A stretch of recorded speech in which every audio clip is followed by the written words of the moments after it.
शामदीद, ये बेमानी का जंगल है। यहाँ इस्म और फेल मौजूद तो हैं, मगर वो एक दूसरे से बात नहीं कर सकते। किताब मेज पर नहीं है, हवा में तैर रही है। हमें इन्हें जोड़ने के लिए मदद की जरूरत है। हमें आगे बढ़ना है। देखो, एक जादुई पुल बन रहा है। ये हुर्फे जार है। देखो, इसने जुमला मुकम्मल कर दिया। किताब मेज पर है। रास्ता मुश्किल है। हमें इन दो दरख्तों शब और रोज को मिलाना होगा। हमें एक मजबूत रस्सी चाहिए जिसे हुर्फ अत्फ कहते हैं। देखो, अब जुड़कर ये शबो रोज बन गए। ये खजाना किसका है? ये अहमद का खजाना है। मलकियत जाहिर करने के लिए हमें हुर्फे इजाफत की चाबी चाहिए। उसके बगैर हमें मालूम नहीं होगा कि कौन सी चीज किसकी है। जंगल के खतरात का मुकाबला करने के लिए हमें बहादुरी चाहिए। हमें शेर की तरह बहादुर बनना होगा।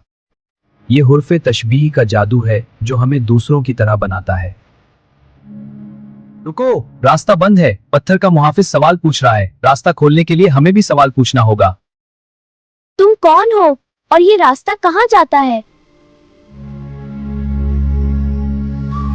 ये हुरूफे इस्तिफहाम की ताकत है। अब हम दोराहे पे हैं। बोर्ड पर लिखा है, अगर तुम मेहनत करोगे तो कामयाब हो जाओगे। पहला हिस्सा शर्त है और दूसरा उसका बदला। सही रास्ता चुनने के लिए शर्त पूरी करनी होगी। हम मंजिल पर पहुंच गए। सुभान अल्लाह, क्या खूबसूरत मंजर है। शाबाश, तुमने तमाम रुकावटें अबूर कर लें। यहाँ हम अपने जज्बात का इजहार हुरूफे तहसीन और इनबिसात से करते हैं। हमने अल्फाज के जंगल को अबूर कर लिया है। अब हमारे पास जुमले बनाने का मुकम्मल नक्शा है। याद रखो, हुरूफ के बगैर हमारी गुफ्तगू बिखरी हुई ईंटों की तरह है। हुरूफ वो सीमेंट है जो जुमलों की इमारत बनाते हैं।